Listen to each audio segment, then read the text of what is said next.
You weren't supposed to hear this. Not from me, not from anyone. And once I speak these words, once you let them echo inside your skull, you'll never be the same again. Because there are places in America where history does not sleep, where families vanish without record, where names are erased before they are ever written. The kind of places the maps forget. But the land remembers. One of those places lies deep inside the Appalachian wilderness, where the mountains fold like ribs over a heart that should have stopped beating long ago. And inside that wilderness, men still whisper about a woman who should not have existed, and about the children who followed her. They called them the mirror children. Identical, but wrong. Seen two at a time, moving in eerie synchrony, like echoes with bones, reflections that never lined up cleanly. Hunters saw them on the ridgelines, pale, barefoot, unblinking. They never spoke. They never laughed. And when you looked into their eyes, you felt the same hollow silence you feel when standing over a grave. No records, no births, no deaths, just sudden appearances, sudden disappearances, and the heavy suspicion that what you were seeing was not supposed to exist. The story begins not in folklore, but in archives, hidden between water-stained ledgers, scorched church books, and court records filed under the wrong names.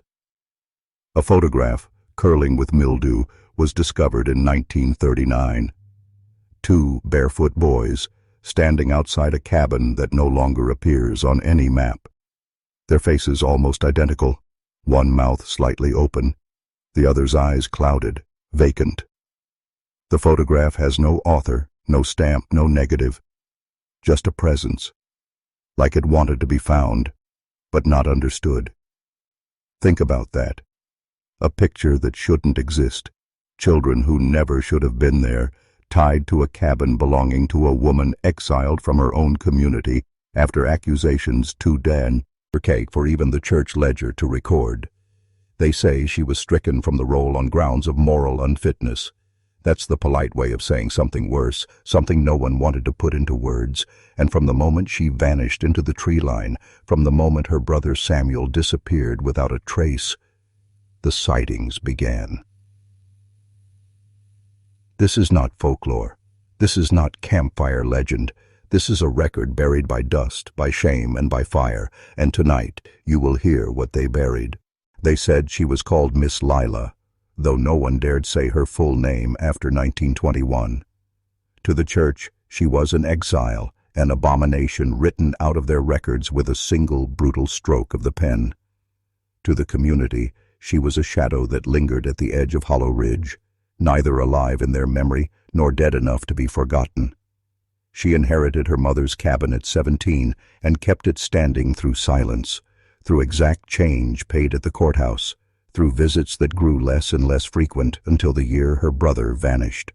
No birth records, no marriages, no funerals tied to her name after that point, just the slow spread of rumor, the whispered accounts of hunters who swore they saw pale figures by the tree line, of farmers whose horses would not cross her fence, of children who returned from the woods claiming they had seen two boys watching them, barefoot and quiet, with faces that matched like broken mirrors.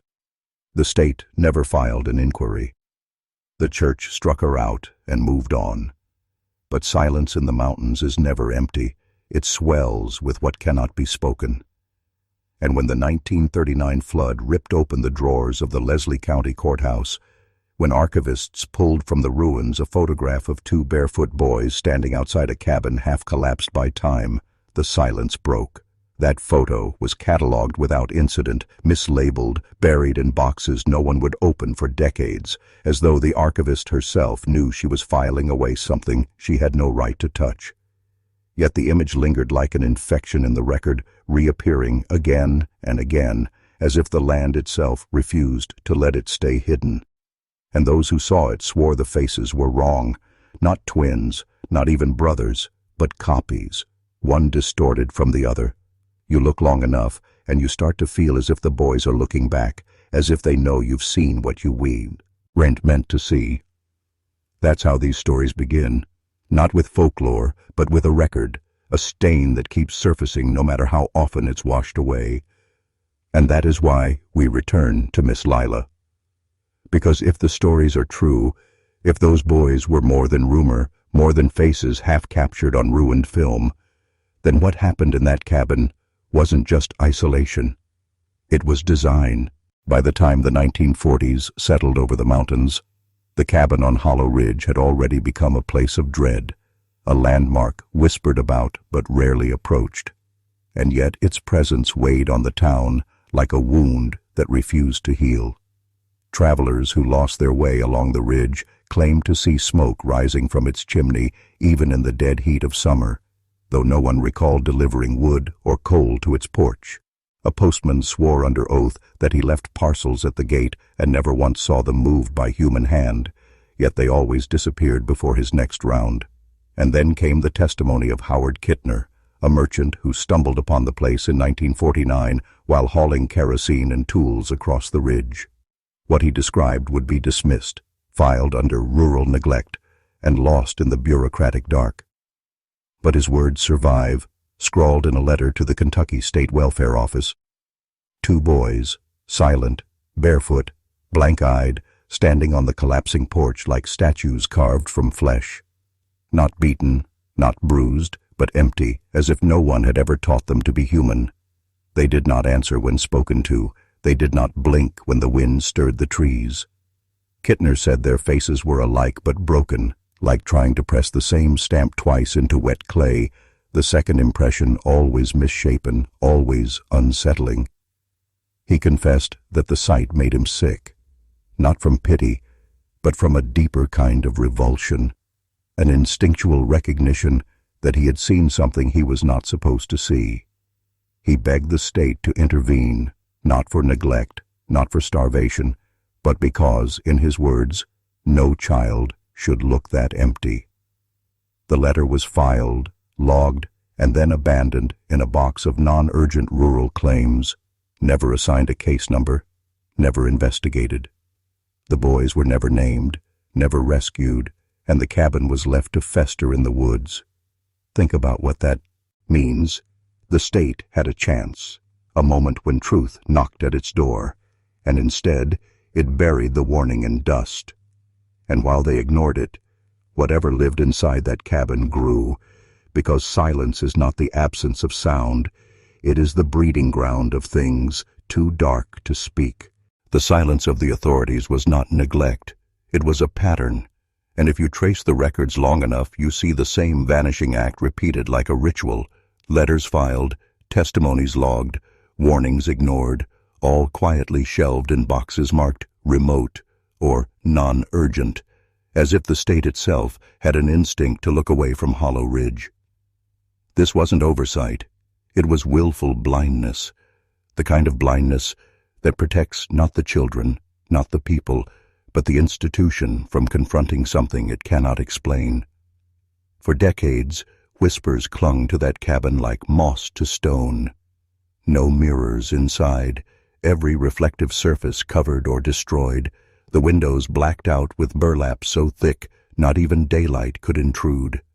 Survivors who claimed to have glimpsed the interior described a space less like a home and more like a chamber built for some private ritual, a place governed by rules that had nothing to do with survival and everything to do with control.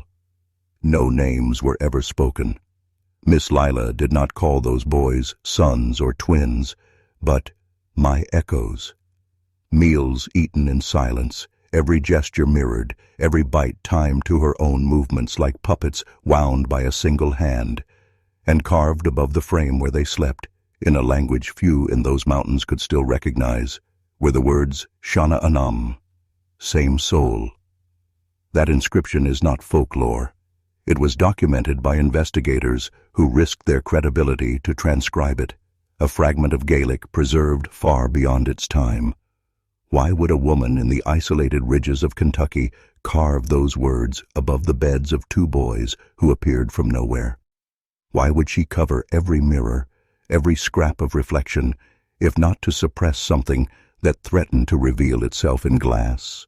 The truth is not that the state didn't know, but that it couldn't afford to know, because once an institution names a thing, it becomes responsible for it.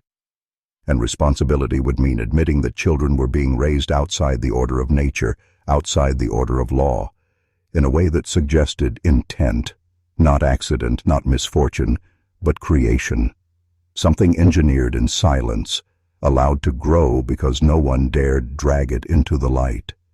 And the deeper you follow this trail, the clearer it becomes. What happened in that cabin was not isolation at all. It was design, and design always comes from power. The deeper you look, the more the fragments of testimony fit together like jagged glass, each piece cutting through the illusion that these were simply neglected children hidden in the hills. One recovered note from a social worker named Evelyn Cross, written in her own trembling hand before her sudden death, describes how the boys would not eat until Lila herself lifted her fork and chewed the first bite, their movements locked to hers, as if tethered by some invisible thread. She wrote that they copied her hands perfectly, like clock hands ticking in perfect unison, and that when she tried to speak directly to one of them, the other would shift his posture in the exact same way, as though one mind stretched across two bodies. Cross underlined a phrase again and again. They are not named. They are not called. Lila only ever addressed them as my echoes, never granting them the dignity of identity, never allowing them to separate from her shadow. And there are darker details, ones the county refused to publish, but still linger in oral histories passed down like poison. Portraits of the Merriweather family scratched through at the eyes, folded and hidden, faces smeared with soot and animal fat until they were unrecognizable. Household tools bent into grotesque shapes and hung above door frames like crude sigils. A rosary with its cross doubled, fused into an impossible geometry, and under the frame of a rusted iron bed, gouged into the wood by a nail or knife, words believed to be from one of the boys himself. My brother cries with no sound. We share the same night. I was born too late. We eat from her hand. We speak when the wind stops. Forensic analysts who studied the carving decades later swore it looked as though the handwriting came from two minds guiding one hand. Letters doubled back on themselves, shapes uncertain, like consciousness split and struggling for F's. This was not a household. It was a system of control, psychological, physical, and spiritual, designed to erase individuality and replace it with obedience, to strip away identity and replace it with a single voice echoing through two vessels. And when you begin to see that pattern, when you realize this was not madness but method, the question becomes unbearable. What was Miss Lila trying to create in the silence of that cabin, and why was the state so eager to look away? What makes the story of Hollow Ridge so dangerous is not just the woman, not just the boys, but the way every layer of authority folded in on itself to avoid naming what was happening there, as if some unspoken rule demanded that silence be maintained at all costs. By the 1950s, rumors of the Mirror children had already spread across 3 counties, whispered by hunters and moonshiners alike, yet no census taker ever climbed that ridge. No welfare agent ever knocked on the door, and when the rare letter reached state offices in Frankfort, it was logged and quietly buried. This was not incompetence. It was a pattern that mirrored other Appalachian disappearances, dozens of cases where families slipped out of public record as though erased, entire homesteads listed in land deeds one year and gone the next, their cabins burned, their names struck, their graves unmarked. If you study the archives, if you pull at the threads, you begin to see the outline of something larger, a system of concealment, one that thrives not by answering questions, but by refusing to ask them. And it's here that the psychological dimension grows darker. Because Miss Lila did not vanish into obscurity, she was permitted to vanish. The church expelled her under the vague charge of moral unfitness, but offered no details. The county marked her property but never taxed it after 1921. The The state received letters of alarm, but dismissed them as remote. Each institution performed its part in a choreography of silence, as though they all understood the same truth, that certain knowledge must not be dragged into daylight. And so the children continued to appear at the tree line, reflections without origin, faces without names, until their existence became a kind of open secret. Everyone knew, no one acknowledged, and the more the silence endured, the more powerful the myth became. This is how control works, not just inside a cabin, but across entire communities. It doesn't require chains, doesn't require bars, only the collective agreement that some things cannot be spoken, cannot be seen. And that is the same mechanism by which men are broken, by which generations are made to forget, by which entire bloodlines are swallowed whole into the dark. Once you understand that, you begin to see Hollow Ridge for what it really was, not an isolated oddity, but a mirror of the world itself, showing us how power survives, not by telling lies, but by burying truths in silence. If silence was the shield, then the boys were the weapon, and the more you examine the fragments left behind, the more you realize Miss Lila was not preserving family, but manufacturing lineage, bending blood itself into something that should not exist. The whispers from Hollow Ridge did not speak of twins, but of copies, not births, but of replications, children who moved in unison as though time itself had been spliced. No midwife ever recalled delivering them, no grave ever received their bones, and yet their presence persisted across decades, growing older in body, but not in manner, still locked in their mirrored rhythm. And when you cross-reference the dates of their first sightings with the disappearance of Lila's younger brother Samuel, you find the overlap too sharp to dismiss. Samuel, they said, fell ill, vanished without burial, his name struck from records in the same year Lila was expelled from her church. What if the boys were not children at all, but echoes of him, attempts to replicate a soul, to remake what was lost through methods too dark to put into words? The inscription, Shana Anam, same soul, wasn't poetry. It was instruction. Imagine the will it would take for one woman, isolated and cast out, to attempt the impossible, to create not descendants but reflections, to make a lineage of repetition rather than blood. And if you think that sounds like madness, consider this. The mountains of Appalachia are littered with reports of families who practiced rituals older than the nation itself, remnants of Gaelic, Germanic, and even pre-Christian rites preserved in hollows where no law ever reached. What if Miss Lila was not insane but initiated, carrying a fragment of knowledge passed down in secret, knowledge the institutions above her recognized and recoiled from, not because they doubted it, but because they feared it? That would explain why no one intervened. Why every letter and report fell into silence. It is easier to pretend such things do not exist than to confront what it would mean if they did. The state could dismiss poverty, disease, or neglect, but the possibility of engineered echoes, children who were not born but constructed, was too great a threat. And so the files were closed, the photographs mislabeled, the witnesses left to whisper into the void. But silence does not erase, it only festers, and every buried truth returns, sharper, darker, more undeniable than before. The rituals whispered about inside that cabin were not accidents of superstition, but the deliberate scaffolding of control, and the details that survived, though fragmented, paint a portrait of a system designed to erase the boundaries between self and shadow. Survivors who dared to speak decades later claimed the boys were forbidden to see their own reflections, every mirror smashed, every surface that might hold an image blackened with soot, as though Miss Lila feared that recognition would unravel whatever bond she had forced upon them. Without mirrors, without names, without separate voices, they became extensions of her will, vessels of a single identity fractured across multiple bodies. This is how domination works at its purest level. Strip a man of his reflection, strip him of the word that names him, and he becomes pliable, no longer a sovereign being, but a shape molded by the one who controls him.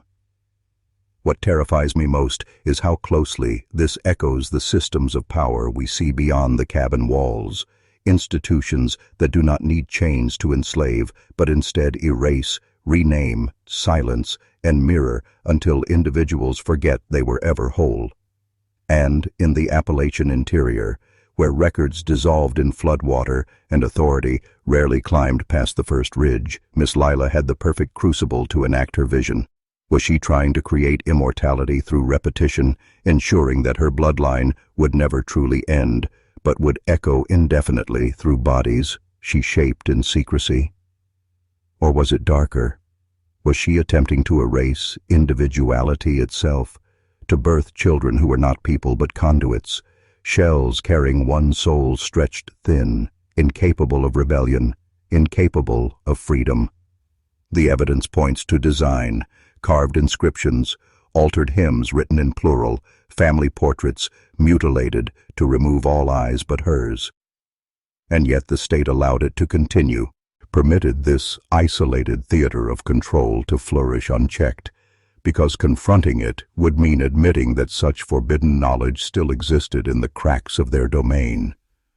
So they let the boys linger in silence, let them be seen at the tree line, but never approached, never documented beyond a photograph mislabeled as unknown children. And every man who caught their eyes felt the same horror Kittner put into words, that he had seen something not simply neglected, but engineered. And that is why this story matters, because what Miss Lila built on Hollow Ridge was not only a violation of nature, but a mirror held up to every system that thrives on erasure, reflection, and control. The cabin was the seed, but the soil that allowed it to grow was the larger pattern of erasure that has haunted these mountains for generations, a shadow play of power where lives vanish, not by accident, but by design. Look closely, and you'll find that the mirror children were not the only ones to dissolve into silence. Dozens of families across the Appalachian interior disappeared from the record in the same decades, their homesteads burned or reclaimed by forest, their names stricken from ledgers, their graves unmarked or deliberately destroyed. It is as if the wilderness itself had been conscripted as an accomplice, swallowing the evidence while the institutions above looked away. And this is the chilling truth. Erasure is the oldest form of control. You don't need to kill a people if you can erase their record, if you can bend memory until no one recalls who they were or what they endured. Lila's method of breaking her echoes, denying reflection, denying names, denying the right to stand as separate beings, was simply a private microcosm of what the state, the church, and the institutions of power were enacting on a grander scale. Every missing ledger, every unfiled letter, every mislabeled photograph was not failure, but ritual, a collective act of silence designed to smother the truth. And the more you study it, the more the line between one woman's cabin and the broader system dissolves. Were the echoes just two boys caught in a private experiment of control, or were they living proof of something that frightened the state so deeply it would rather erase them than confront them? Because what's buried here is not simply a family's darkness. It is the reflection of a larger truth about how power perpetuates itself. Strip men of their records, their lineage, their memory, and you break them more effectively than chains ever could. And maybe that is why the legend of the mirror children refuses to die, why their faces keep surfacing in whispered folklore and archival fragments, why even now locals say they've seen pale figures at the tree line when the fog rolls low. Because deep down, men recognize the pattern, even if they cannot name it. The terror of being copied, hollowed, mirrored, and then erased, left as nothing more than an echo in someone else's design. What makes the legend unbearable is how the supernatural bleeds seamlessly into the bureaucratic, as if ritual and record-keeping were two faces of the same mask, one private, the other institutional, both conspiring to erase. Inside the cabin, the rituals were crude but deliberate. Scratched prayers twisted into plural, portraits mutilated to blind the dead, objects bent into sigils that mocked the cross. Yet outside, In the offices of county clerks and church ledgers, a quieter ritual unfolded with equal precision. Names struck, dates omitted, files lost, evidence mislabeled until the truth itself was unrecognizable. Think about the symmetry of it. Lila erases reflections inside her home, while the state erases her children from every public record. Two systems working in parallel, both eradicating identity, both reducing the individual to an echo. And it didn't stop at Hollow Ridge. Across the Appalachian interior, stories surface of children who never appeared in census records, of families excised from deed books after generations of ownership, of church congregations that excommunicated entire households for unfitness without explanation. These are not random errors. They form a lattice of absence, a pattern of deliberate forgetting. And every so often, an artifact slips through, a photograph filed in the wrong drawer, a letter describing blank-eyed children standing barefoot on a porch, a diary scrawled with words in a dying language. Each one feels less like an accident than a reminder, a whisper that some force wants these stories known, but only by those willing to seek them in the ruins. That is the haunting symmetry of Appalachia. Knowledge survives in fragments, and fragments cut. The echoes carved into the bedframe, the phrase "same soul" gouged into beams, the church ledger that banished a woman for moral unfitness, all are pieces of a design that stretched beyond one woman, beyond one cabin. And here's the truth that gnaws like rot at the edges of the archive. What happened on Hollow Ridge was not a secret the state failed to see. It was a secret the state refused to see, a silence it chose to protect. Because to admit otherwise would mean confronting the possibility that forbidden knowledge had survived, that bloodlines had been tampered with, that the wilderness was not empty but seeded with designs older than the nation itself. And that, for any institution, is more dangerous than death, the proof that power is not theirs alone to wield. The further one peers into these patterns, the harder it becomes to tell whether the machinery of erasure was built to hide what Miss Lila was doing, or whether she herself was only a single cog in something vast, a ritual sprawling across bloodlines and generations, with the mountains serving as both crucible and concealment. Consider the disappearances that align with her timeline. Whole families whose names evaporated from census rolls, children baptized but never confirmed, properties marked on deeds only to vanish a decade later with no record of sale, no record of death. When these absences are mapped together, they form not randomness but constellation, a web of vanished points across the ridges that cluster like scars. Oral history fills in what the paper trail erases, stories of pale children with doubled movements, of households where mirrors were covered with quilts, of hymnals sung in minor keys no church would recognize. It begins to look less like isolated eccentricity and more like continuity, rituals preserved, translated, corrupted, passed down as inheritance in silence. Miss Lila may have been the most visible fracture, but the echo is larger than her. It reverberates through Appalachian folklore, through whispered warnings to avoid certain hollows, through the stubborn rumors of same-soul twins seen decades apart in different counties, unchanged except for the shape of their faces. And here is the unbearable possibility that the institutions which refused to acknowledge Hollow Ridge were not simply protecting themselves from scandal, but protecting a lineage of silence, one that served their purposes as well. Because what is more useful to power than a people stripped of names, of history, of reflection, molded into vessels that cannot remember themselves? Erasure as ritual, erasure as governance, and the more you follow these threads, the more the mountain stops looking like wilderness and starts to resemble an archive written in absences, where every vanished family, every unmarked grave, every pair of unregistered children is not a gap in the record, but an entry in a darker book, one that was never meant to be read.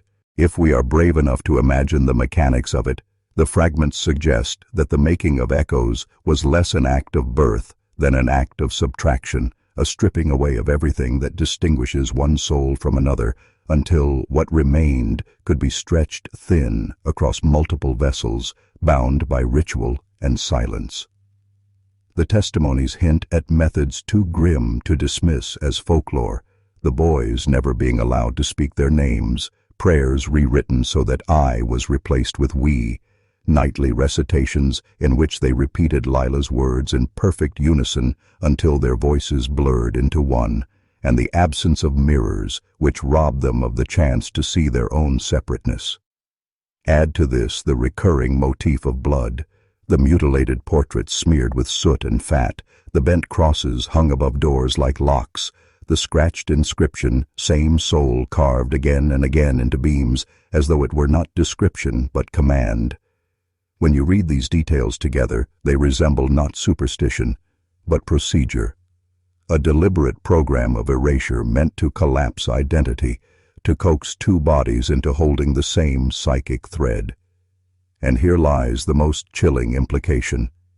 If Miss Lila was only one practitioner, one point of failure that leaked into rumor, how many others enacted the same rites beyond the ridge, unnoticed because their echoes were never seen at tree lines, never photographed by accident, never slipped into county files? The state's silence begins to look less like avoidance and more like complicity, a willingness to let certain households practice these rites so long as the results remained buried. Which means the Appalachian disappearances are not scattershot tragedies, but entries in a ledger of absence, a ledger written in bloodlines and omissions.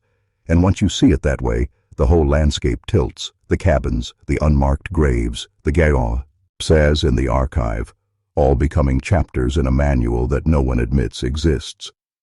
Because what Miss Lila was doing on Hollow Ridge may not have been invention at all, but preservation, the carrying forward of a knowledge too dangerous to name, knowledge the mountains have always hidden, knowledge the institutions chose not to destroy, but to guard by silence, because to erase it entirely would mean losing access to its power.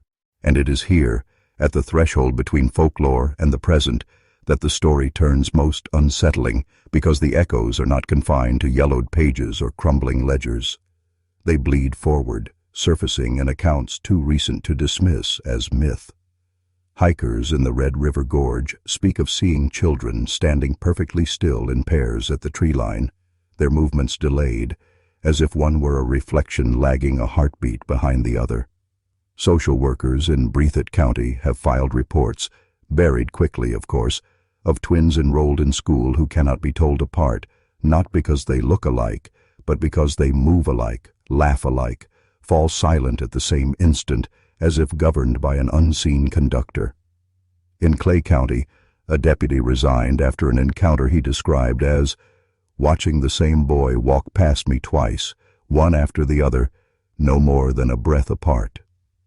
These are not tales passed down by firelight, but entries in living files, mistakes that slipped through the cracks before being redacted, reassigned, erased. And in each account, the phrase, "same soul returns," not written on wood this time, but spoken aloud by children who seem not to understand what it means, only that it is theirs. That persistence suggests continuity, that what Miss Lila practiced on Hollow Ridge was not an aberration lost with her death, but a current that still runs through Appalachian bloodlines, sometimes surfacing, sometimes slipping back into shadow, always unacknowledged by the powers that pretend to govern this land. The silence remains the constant, the ritual of refusal still intact, shielding both the practitioners and the institutions alike. Which leads to the most terrifying question of all. If these echoes have survived into the present, how many live unnoticed, raised in houses where mirrors are covered, where children speak in unison, where names are never written down? And if the state still chooses not to intervene, is it because they fear disrupting something unnatural, or because they recognize its usefulness? A people fractured into copies, unable to assert their own reflection, unable to resist the structures that bind them. The echoes endure not because the past clings, but because they were always part of the design, and the mountains, with their silence and their erasures, remain the perfect ground in which such designs can thrive. The modern testimonies, when you strip away the redactions and the bureaucratic blandness that tries to smother them, feel less like reports and more like confessions, the kind a witness makes when they realize too late that speaking has put them in danger. A park ranger in West Virginia, interviewed off record, admitted he once came across two boys at dusk who mirrored his every gesture from a distance of 50 feet, lifting their arms, tilting their heads, even mimicking the way he adjusted his hat, until he fled the trail convinced he was being mocked by something not human. Within weeks, he was transferred, his notes sealed, his personnel file scrubbed. A social worker in eastern Kentucky described a home visit where 3 siblings recited every answer in unison, their mouths moving together like a choir, their parents smiling nervously and insisting this was just a family habit. Her report was flagged as exaggerated, and she was advised to revise her wording before the file could be accepted. A nurse in a rural clinic claimed a set of twins brought in for vaccinations did not flinch or cry when the needles entered, but turned their heads toward one another and whispered the same word, unintelligible to her, but remembered phonetically as Shana Nam. Each of these testimonies was swallowed by silence, marked as unreliable, attributed to stress, fatigue, or local superstition. And yet the consistency of the details, the mirroring, the plural voices, the invocation of same soul, reveals continuity too precise to ignore. What makes these accounts unbearable is not just the persistence of the phenomenon, but the efficiency with which institutions move to erase them, as if the machinery of forgetting has grown even more refined since Lila's time. It suggests complicity, not neglect. The echoes are not accidents slipping through cracks, but phenomena permitted to persist, perhaps even curated, under the quiet bargain that they remain unspoken in the open record, which forces us to confront a final possibility, that the echoes are not merely survivals of a forbidden ritual, but a resource, an inheritance being guarded by silence until the day it is useful, a lineage of pliable vessels waiting in the shadows while the mountains keep their secret watch. Silence itself becomes the grandest ritual, not a passive absence, but an active shaping force, the mortar that binds the entire structure together.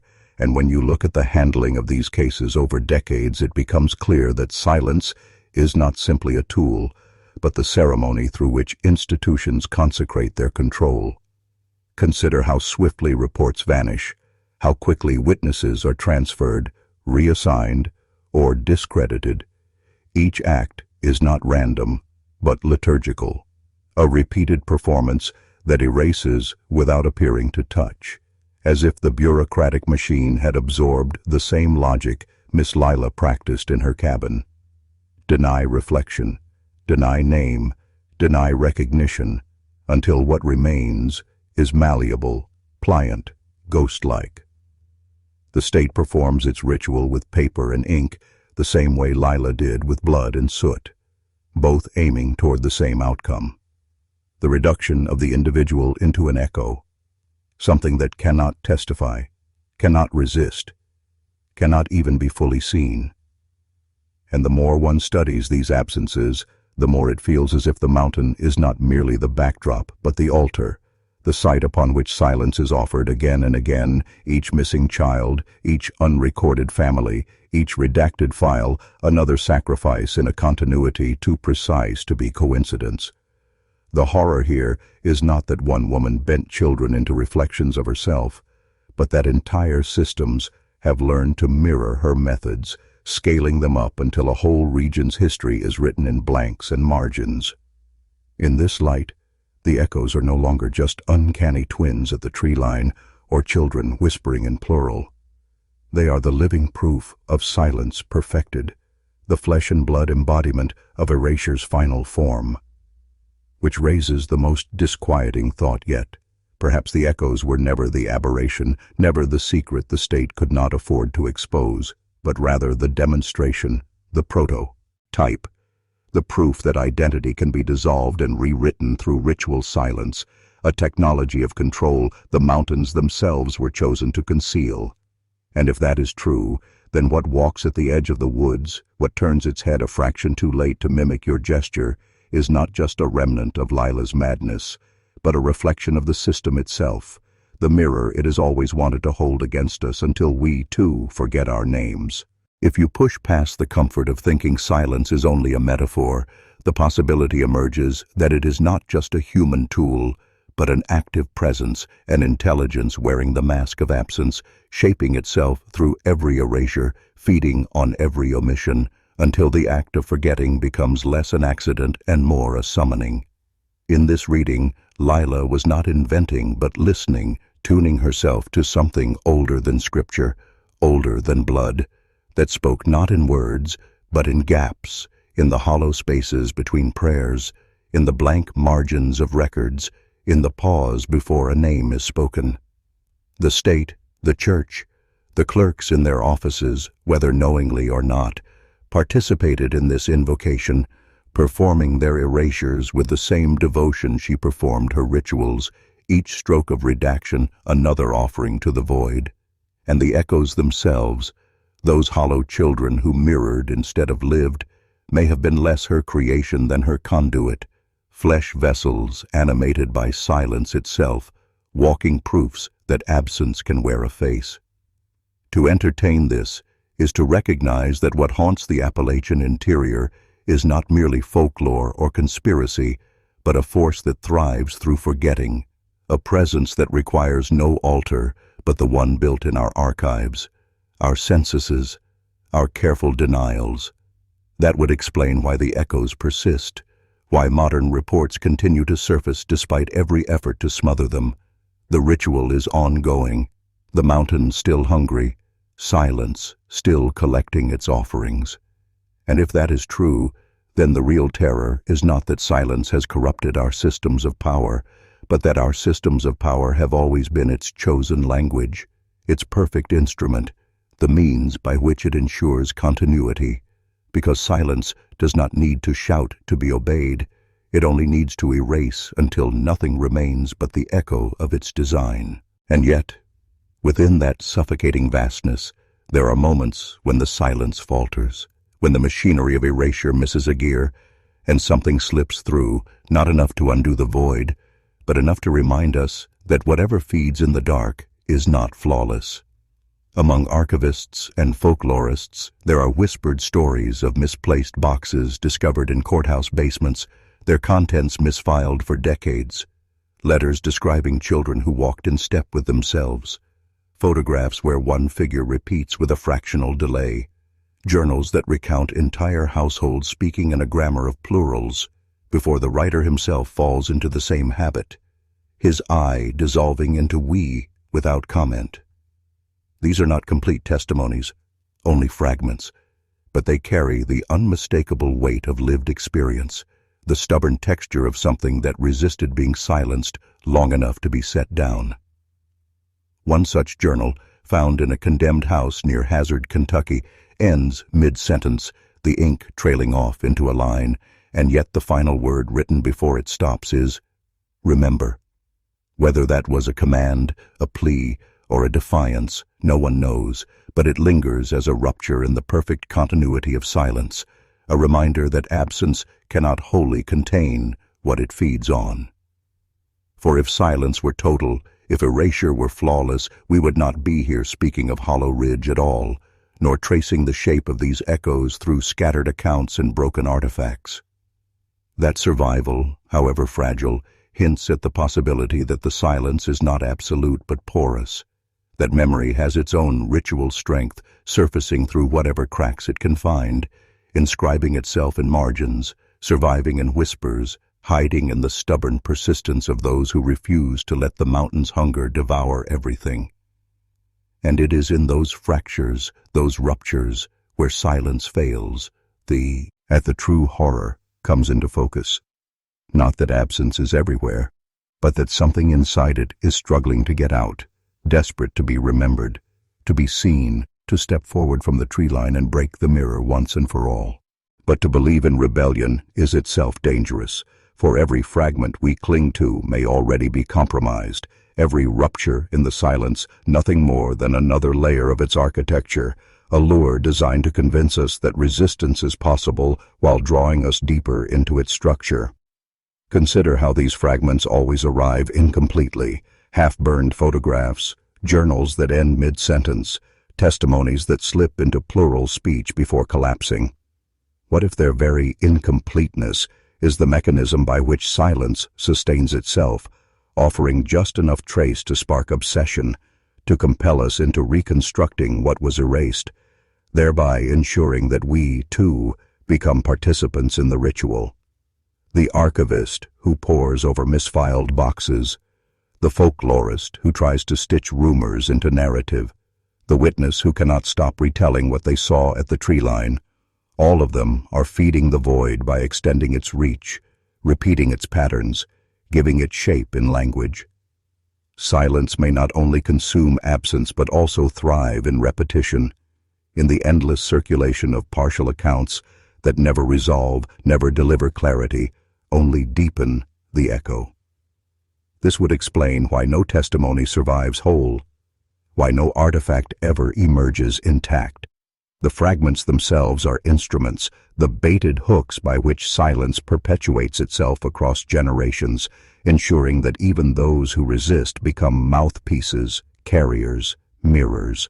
If this is true, then the figure glimpsed too late at the edge of the woods is not only the echo of some earlier ritual, but the reflection of ourselves, caught in the act of remembering what was meant to be forgotten, fulfilling the command inscribed in that final word, remember, not as defiance but as compliance, an instruction passed through us so that silence might continue its endless harvest.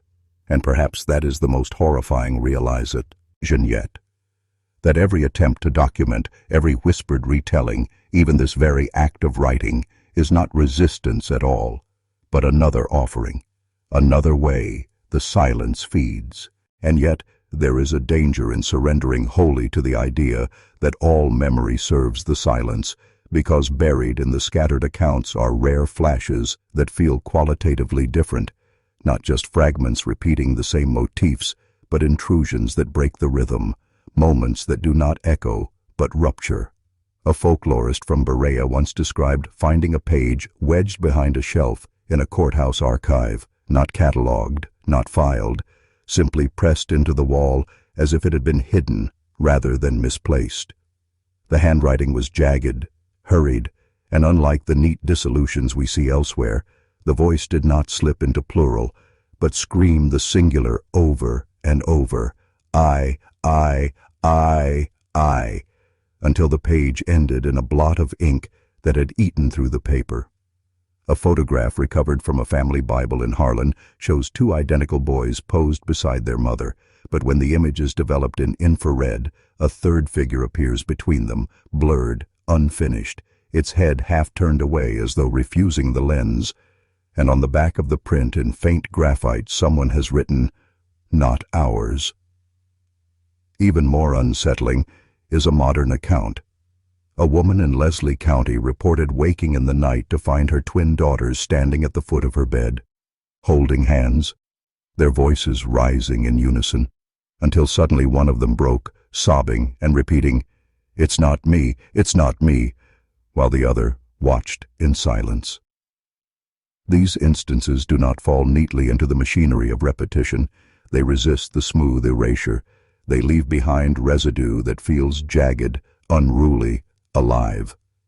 Perhaps these ruptures are the evidence that the silence, for all its power, is not perfect, that it must continually labor to maintain its grip, that within the void there are still sparks of individuality struggling to ignite, sparks that, if collected and remembered, might form a blaze strong enough to burn through. The architecture of absence, but whether those sparks represent hope or only the chaos of something breaking down under its own weight remains impossible to say, and perhaps the real terror lies in not knowing whether we are glimpsing the cracks of resistance or the tremors of something far worse trying to force its way through. If we read these ruptures as signals of emergence rather than resistance, then their irregularity ceases to resemble rebellion, and instead begins to look like gestation, the first tremors of something greater pressing against the thin skin of silence that has contained it for generations.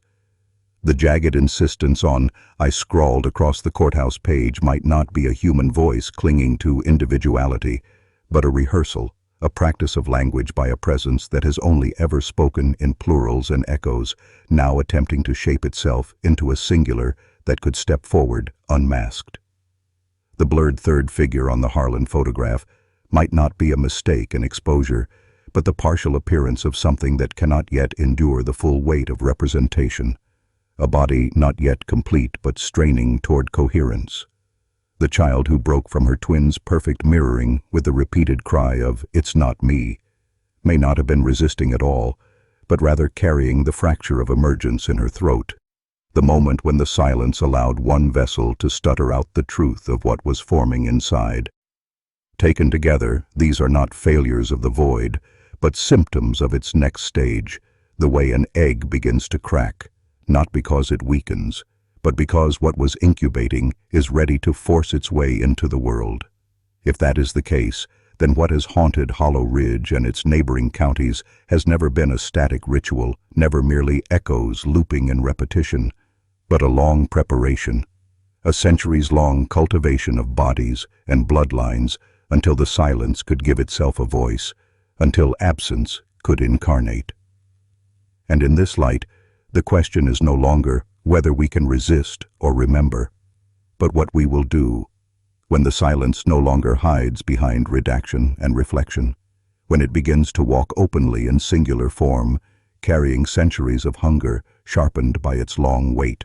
The threshold is the most unbearable place because it forces us to live inside the ambiguity, neither consumed nor spared, watching the seams stretch and listening for the moment they will finally tear. And in this suspended state, every story, every testimony, every fragment feels like both a warning and a promise. The silence has not yet declared itself, has not yet walked wholly into the singular, but its pressure is everywhere, felt in the blank lines of family Bibles where names should be, in the closed schools where whole classes disappeared into consolidation, in the way even now researchers whisper their findings as though speaking too loudly might draw attention from something listening at the edges.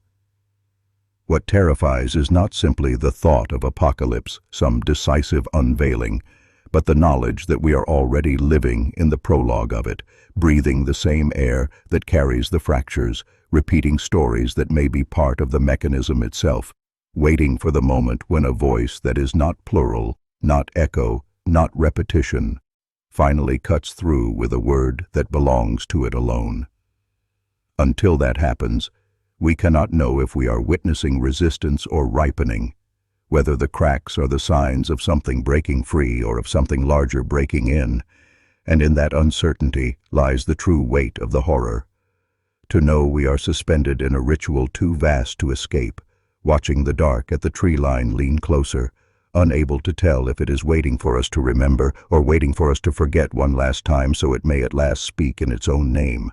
There are accounts, always secondhand, always unverifiable, that claim the first utterance has already happened, not with fanfare or thunder, but slipped quietly into the world like a stone, dropped into deep water, a word that seemed ordinary until its resonance was felt in the marrow of those who heard it, leaving them unable to sleep, unable to remember the sound, and yet unable to forget it either.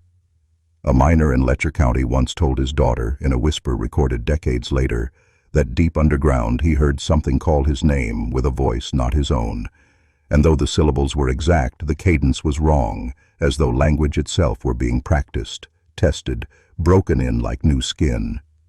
In Hazard, a preacher's widow swore her late husband died mid-sermon, not from a stroke as the death certificate claimed, but because he paused, looked at the congregation with tears in his eyes, and mouthed a word that no one could recognize, a word that seemed to drag every echo in the rafters into silence, leaving only the sound of breath held too long.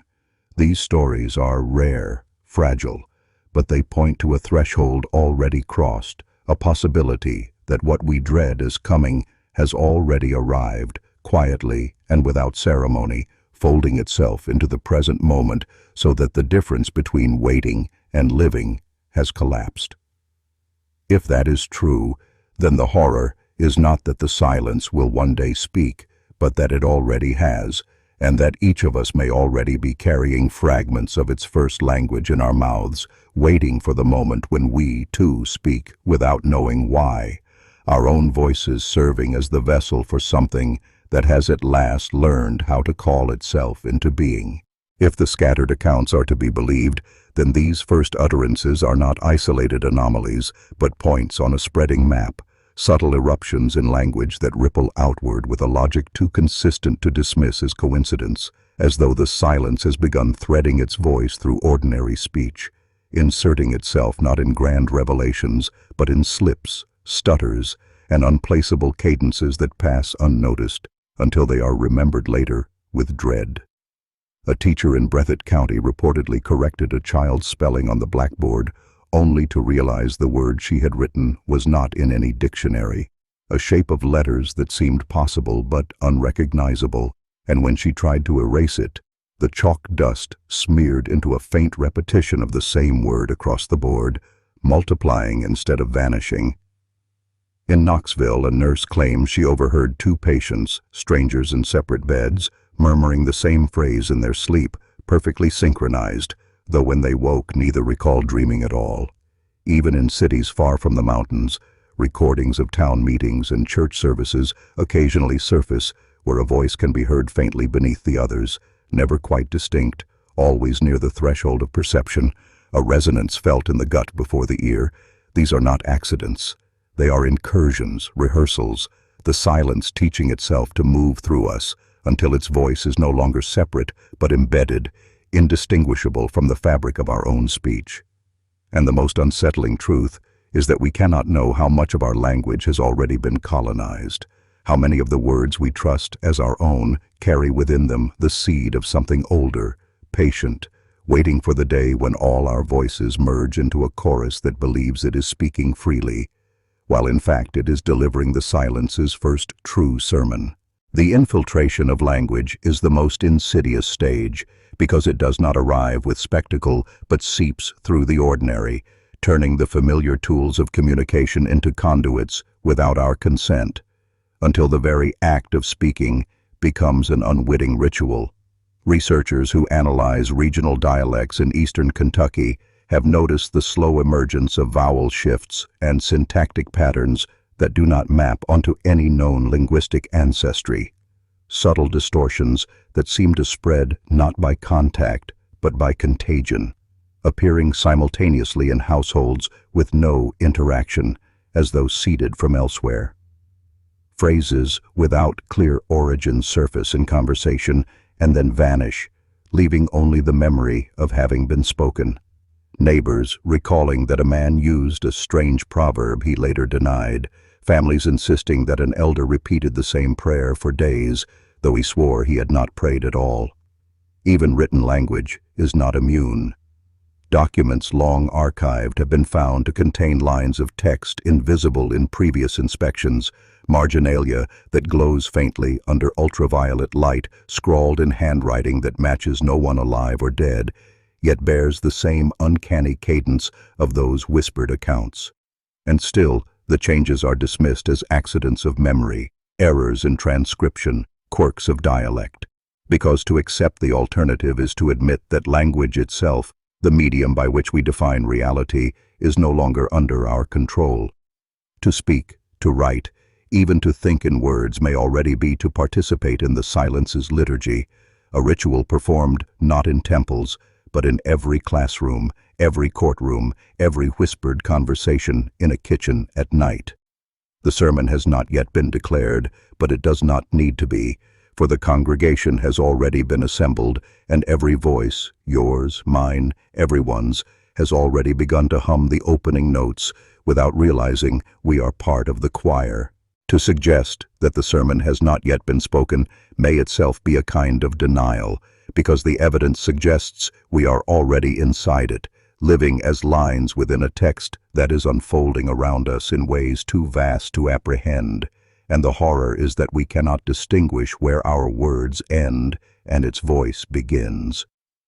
Conversations drift into strange harmonics, sentences repeat themselves in slightly altered form, and entire communities share phrases no outsider can parse, convinced they are idioms, though no history records them. Yet no one notices until after, when memory curdles, and someone realizes they cannot recall a time before those words existed. Scholars who once tried to catalog the incursions found their own notes circling back, pages filled with repetitions of a phrase they did not remember writing, their research collapsing into tautologies that seemed less like error than dictation. Even silence itself has changed. Pauses between speech stretch too long, grow heavy, vibrating with something unsaid, as though the absence between words has become more eloquent than the words themselves.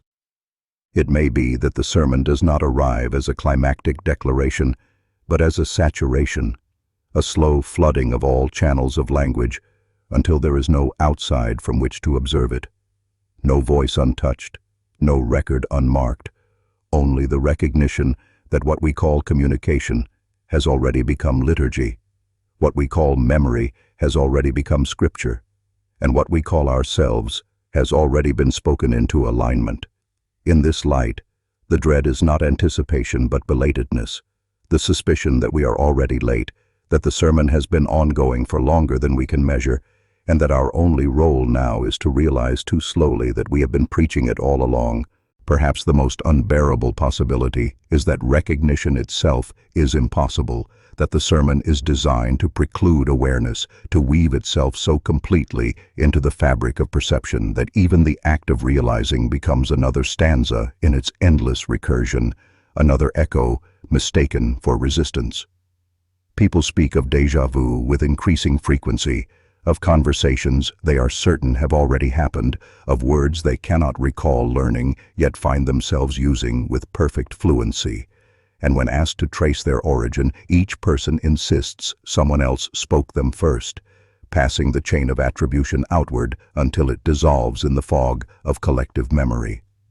Historians note entire communities in the mountains where oral traditions once full of songs and folktales have collapsed into circular fragments, stories that begin and end on the same line, chants without narrative, but with rhythm precise enough to feel liturgical, though no one calls them prayers. Even dreams are infected. Those who keep journals find their entries converging, scattered images aligning into the same imagery of tree lines, of children in doubles, of ink spilling across pages to obscure names, as though unconscious minds are tuning to the same signal. And yet, in the midst of all this, no one can point to the moment the sermon began, because to ask the question is to speak in its cadence, to lean closer to the tree line, to surrender the boundary between observer and participant. Thus, the horror sharpens not in the fear of what is coming, but in the certainty that it has already come, and that we too are speaking it now, our words arranged not by will, but by a rhythm we mistake for thought, each sentence another verse in a scripture that requires no prophet, because every voice is already its chorus, every silence already its amen.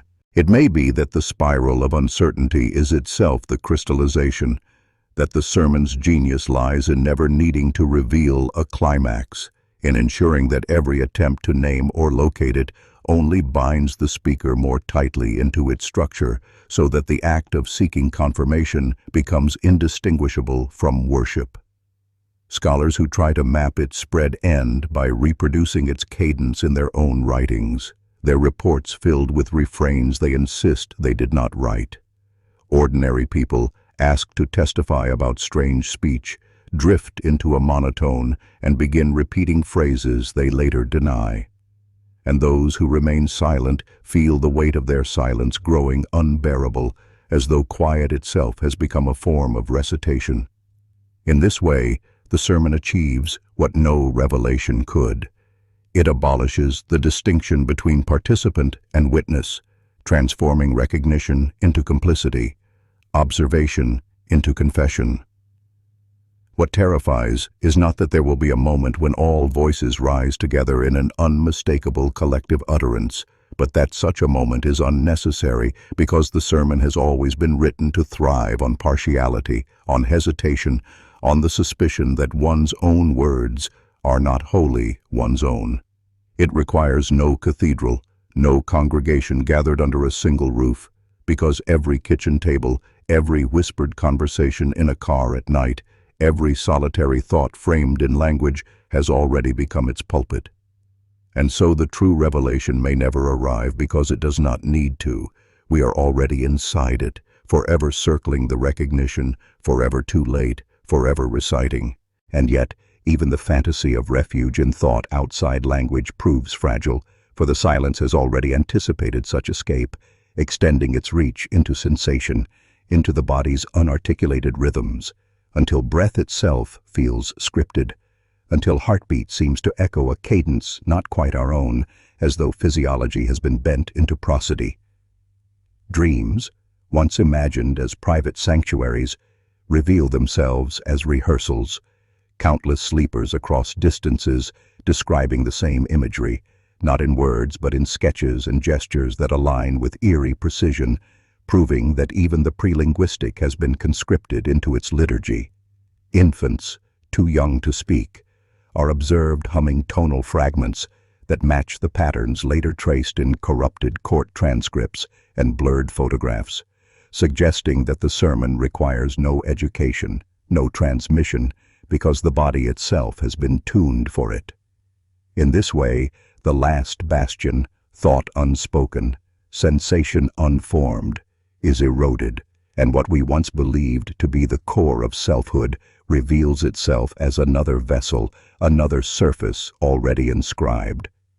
The collapse is not sudden, not catastrophic, but gradual and total, the recognition dawning too late that there was never an outside to retreat to, that silence was never absence but the hidden architecture of our being, waiting only for the moment when its design became visible, when we realized that our every breath, every dream, every pulse had always already been part of the sermon, spoken in a language older than words and deeper than thought, a scripture written not on the page but in the body itself. To expect the silence to step forward fully embodied is to imagine it still bound by the logic of figure and ground, of presence and absence, but the deeper terror is that embodiment was never its aim, that the collapse we now inhabit is its final form, not a prelude, but the culmination, because to colonize thought, breath, and rhythm is to render the emergence of any discrete figure redundant.